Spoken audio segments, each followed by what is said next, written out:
Jesus was tired. Not just end of the day tired, but wearied by the weight of a long, dusty journey. John 4:26 says it plainly. He was exhausted and sat down at the well. It was noon, the hottest part of the day, when the sun hangs heavy and the air feels like a furnace. His disciples had gone into town for food, leaving him alone in the heat. But this wasn't an accident. It was an appointment. Then, a Samaritan woman approached. She was alone. At noon. In that culture, women came to the well together in the cool of the early morning. It was a social hour. But she didn't come in. She came when the sun was highest, because the heat of the noon sun was easier to bear than the cold. Judging stares of her neighbors, she had her reasons for hiding. But Jesus spoke to her first. "Give me a drink." This broke two massive social rules at once. Jewish men did not speak to Samaritan women. Rabbis did not address women in public. Jesus broke both barriers in just 4 words. God's love simply doesn't recognize the walls we build between each other. She noticed the breach in protocol immediately. But, instead of debating the rules, Jesus reframed the entire conversation. If you knew the gift of God, and who it is who says to you, "Give me a drink," you would have asked him, and he would have given you living water.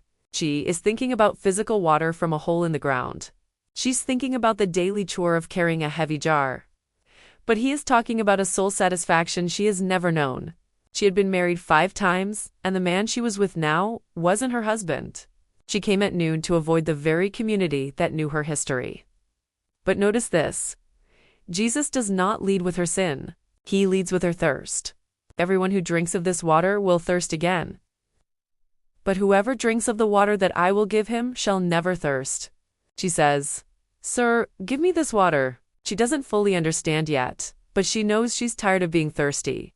Jesus then tells her everything about her life, not to shame her, but to show her that he already knows everything and is still offering the water.